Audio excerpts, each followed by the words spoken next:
All right. Welcome in, guys. Farzin Vasugian here with you for a very special edition of the Chief Zone podcast.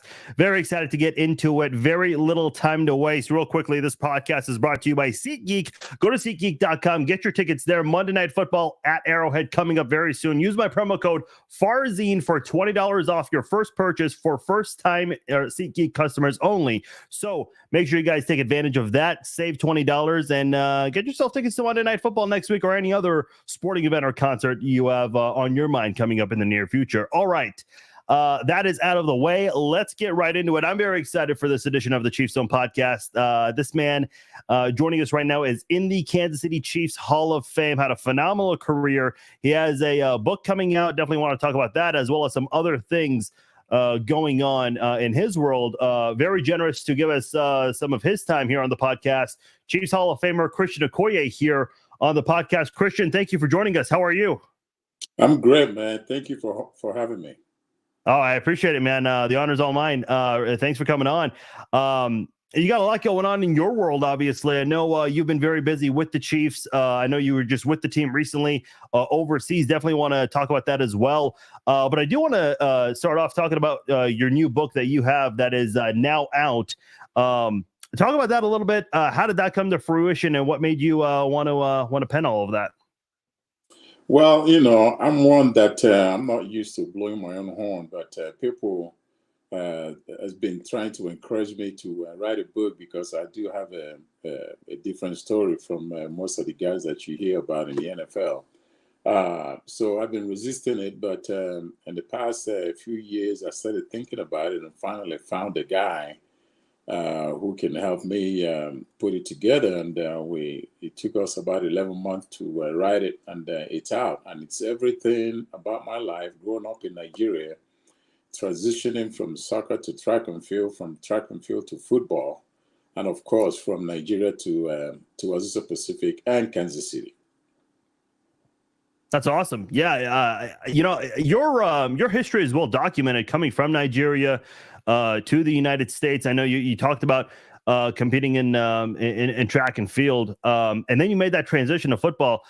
There are some rumblings out there on the internet that when you were in college and when you saw your first ever football game, word on the street is you first thought the sport was boring. Is that accurate? And if so, how did you come around to getting into the sport? Yeah, it's the first time I was invited to a football game. I thought it was boring. I didn't know anything about the game, so it was boring for me until Nigeria left me off the list for the Olympic team, and I was very, very disappointed. Friends have been asking me to play football, actually been persuading me to play because they thought I would do very well. And when I couldn't go to the Olympics, I decided, okay, I'm gonna give this a try. And I started playing, and it was very, very difficult to get used to. I never got used to football until I retired. So what was that transition like? Because you started playing at the age of 23. You hear some stories out there about some NFL players not playing until middle of high school. And even then, the chances of high school players making it to the NFL are very low. Whereas someone like you have such an inspiring story. What was that opportunity like for you to play at a late age compared to most people when they first start picking up a football and playing, and really just having a dominant career and catching a lot of eyes? Well, it wasn't easy. It wasn't easy. When I got into football, a lot of people were counting on me, people that believed I could play.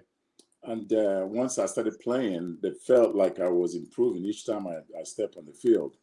And just listening to them without even knowing that I was doing what they said that I was doing, I decided to put in some hard work into it to keep improving.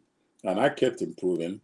After my senior year, after my last year playing, I was luckily got invited to a Senior Bowl. So I went to Alabama, Mobile, Alabama, and played over there. And I was very, very, very successful. I scored 4 touchdowns, and the rest of the NFL came calling. And the Chiefs came a bunch of times looking me over. And luckily, they drafted me in the second round. So it wasn't easy at all. Football was extremely difficult for me it is difficult for those who started playing um, as kids. Yeah. But I jumped into it, like you said, at the age of 23, not knowing what I was doing, but it's pure will. I worked extremely hard, even though I didn't really like the game, but I was working hard to see what would come off of it, and it worked out for me. In that Senior Bowl, you mentioned scoring 4 touchdowns. I don't think you were even scheduled to play in that. You were actually a replacement for that game, weren't you? Yes, I was. I was a replacement. They called and said, "Hey, somebody dropped out. And are you interested in playing?" And I was going to say no, but but my sports information director said you should go. You should go. If you don't go, you're going to regret it. So I said, okay, I'll go, and I went, and that totally changed everything. I do want to talk more about your career in the NFL. I know you were in Germany recently with the Chiefs. I know there were some former Chiefs there as well, Dante Hall, Tim Grunhard. What was that opportunity like to be able to go overseas in Germany? There's been so much hype for more than a year about the Chiefs going there, and they're going to play there next year as well. What was that opportunity like to go there and to try to help globalize the sport? Man, it was great. It was great. I don't know if you remember this, but in 1990, we went to Berlin. We played in Berlin in 1990. And I went over there in the summertime to help promote the game. Jim Everett and I went. And then, of course, we came back and played preseason game there against the Rams. And we talked about that during this time that we played in Frankfurt. It was good. It was a great time. I had never spent that much time in Germany when I went to Berlin, and I got to see history. And two things happened over there. The wall just came down. The Berlin Wall just came down. Everybody were taking a piece of the wall home. And then, of course, we played in the Olympic Stadium where Jesse Owens got the 4 gold medals and broke all kinds of records in front of Hitler. So that was record there. We played in that stadium. Those are the things that I took home with me. So I can understand, like, from your perspective, like your background and your experience from Nigeria to the United States and just playing football at a late age. Like, I would imagine, this is something that you probably wish was going on when you were in Nigeria. That way you could have maybe discovered football a little sooner. Not that, you struggled at all in the NFL. You definitely had a great career, but I think knowing about the sport a little sooner would have definitely helped. Well, yeah, of course, sometimes you think if I had done it this way, if this has happened, but I think God planned it the way it happened, and everything worked out. So I can't even, tell myself I wish I had started playing as a young kid. If maybe I wouldn't have even been in the NFL if I had started as a young kid. Who knows? But Yeah. everything happened the way it's supposed to happen, and I'm so glad and blessed the way it happened. Very cool story for sure. One of there are a couple of, actually not a couple, a lot of things you're remembered for. One of the things that you get credit for is making the bulky neck pad popular. You don't really see that even today in the NFL. Like, what was the story behind you having the bulky neck pad in your career? Well, I when I was playing, I wore every pad that was supposed to wear. I wore the elbow pads, hip pads, knee pads, everything. I wore everything, and then of course, I wore the lineman's shoulder pads because the running back shoulder pads was too small for me. And then I started having neck problem in 1989. So they built my shoulder pads, that high to protect my neck. That's what it was. And it served two purposes: protecting my neck, keeping me healthy, and also it looked intimidating. And, I take both of them. There you go. That's awesome. By the way, Super Tecmo Bowl. I mean, we cannot have a conversation with you if we do not talk about Super Tecmo Bowl. I mean, no one wanted to play against you. A lot of times, like you hear in Madden, whenever someone uses like the Patriots or now the Chiefs, it's like it's considered unfair. You were pretty much like a cheat code in Super Tecmo Bowl. I mean, obviously, video games are much bigger today, but back then, and even to this day, people still talk about how crazy you were in Tecmo Bowl. Yeah, what was that like? people still talk about Tecmo Bowl, Yeah. and I got to play one time, and I saw what people were talking about because yeah, I always hear about it every time I go to appearances. People will bring cartridges for me to sign, and I'm like, "What is this?" And they are surprised to see that I never played the game, But I got to play one time, and I saw exactly what they were talking about.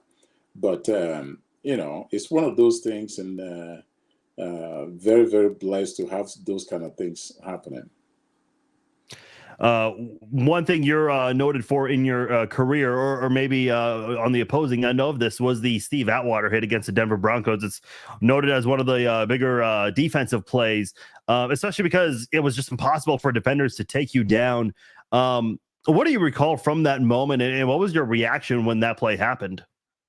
Well, it's one of those things, if you carry the ball as much as I did, at least one time somebody's going to get you. And they caught me off guard, and, he won that collision. So, but it's one of those things. It was a Monday Night Football. People always bring it up, but what are you going to do?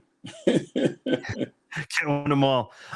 There's another Chiefs Broncos moment I really wanted to ask you. I've never had a chance to ask a player this. Now, you were not on the field, you were on the sidelines when this was going on, but to this day, Chiefs fans still talk about this because you know how fans are whenever people love to accuse Chiefs fans of being bandwagon fans, but little do they remember in December of 1990, John Elway was telling the officials that he wanted the crowd to be quiet at Arrowhead. What do you remember from that moment? And did you think it was a little weird that a quarterback wanted the crowd to be silent, essentially? It was weird. It was weird. And I remember the official actually announced that if he encounters the kind of noise again, he's going to penalize the team or something. And I thought it was weird because he can't really control the fans. I mean, today that doesn't happen. It's not going to happen today. No. Look at Arrowhead is the loudest stadium in the world, and no referee is going to come out and say, "I'm going to penalize you if you don't keep quiet." It's kind of weird, but it was weird then, and that was allowed for a referee to say something like that. But today, no, it doesn't happen anymore. We're joined by Chiefs Hall of Famer Christian Okoye. Has his new book out. Check it out. By the way, Christian, where can people find the book? If you go to Amazon and type in Nigerian Nightmare, you will get it there. Or you can go to my website, which is christianokoye.com, and you can get a signed copy from my website too. Okay, awesome. And do you have any book signings coming up that fans should be aware of? Yes, this Saturday, the 18th, I will be at the Crown Center, made in KC. I'll be over there. The Best of KC, I'm sorry. The Best of Kansas City at the Crown Center shops. I'll be over there from 1 to 3 p.m. So if you guys haven't gotten the book, show up and get a signed book there. Okay, good deal. Best of Kansas City at Crown Center, 1 to 3 this Saturday, and everyone knows now. A couple of other questions before we let you go. You obviously were drafted right before the Marty Schottenheimer and the Carl Peterson era, and I make a point of that because the 80s were not really the best years in Chiefs history. And then in 1989, when Carl Peterson and Marty Schottenheimer came in, I've always said those two guys completely turned the franchise around. I know there was not a championship with that regime, but in my opinion, I think those two are the reason why Arrowhead is as loud as it is today. Can you maybe talk about what that was like going from the regime that you were drafted in, and then that transition to Marty and Carl, and how much the culture changed at that time? Well, you're right. You're right. My first 2 seasons, I couldn't even give away the season ticket that I have. I invite friends to come to get. No, I'm okay. But when those two arrived, Carl Peterson and Marty Schottenheimer came in 1989, everything changed. I remember Marty calling me in the offseason when he was hired. He called me. He says, "Christian, could you come to Kansas City? We need to have a conversation." So I showed up, and we had a 3-minute conversation, and that was it. He says, "I just wanted to take a look at you and let you know that we're going to run the ball and run it a lot. Are you ready for it?" I said, "Coach, I am ready for it." And that's all he wanted to hear. And he went and introduced me to the rest of the staff.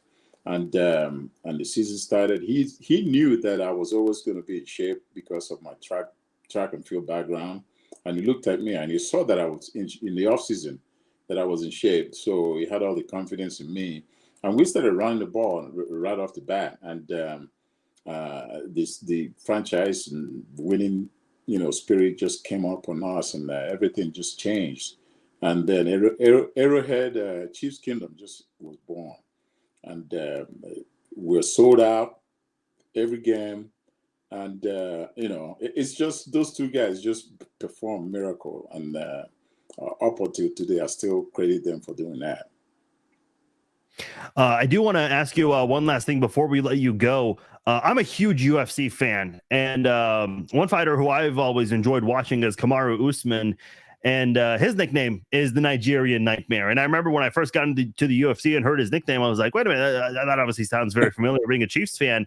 The word is that he asked for your permission to be able to use that nickname. Is that true? How did he contact you about that? Well, not official, because people started calling him that because of me, and then of course, he didn't say no, and I own the name, so I let him answer the name, but it's not, it can't be printed or anything like that because it's trademarked. But anyway, he's a fellow Nigerian. He's a remarkable athlete. People can call him Nigerian Nightmare because of me. That's fine. Fair enough. Have you had a chance to see any of his fights? Yes. I was invited to check out one of his fights in Vegas one time, and I went, and like I said, he's a Nigerian, and he's very determined. Yeah, for sure. I know he dropped the belt earlier this year, but would not doubt me one bit if he gets another shot at it in the near future. Hey, Christian, thank you so much once again. I know some people have been going in and out of the live stream. If you would, one last time, please let everyone know your book, The Nigerian Nightmare. How can people get a copy of that? Yes, go to Amazon and type in Nigerian Nightmare, and the book will pop up. Or if you want to get a signed copy, go to christianokoye.com to order one for yourself, and order one for your family, friends, loved ones for Christmas. It will make a great present. Yes, holiday season coming up. Hey, Christian, thank you so much for your time. I appreciate it. Congratulations on the book. Best of luck with everything you're doing and your activities still being involved with the Chiefs. Very cool to see. Thank you again, and hopefully we can talk again in the future. Of course. Thank you so much. Go Chiefs! Right. Thank you, Christian. You take care. All right, take care. All right, bye. Bye-bye.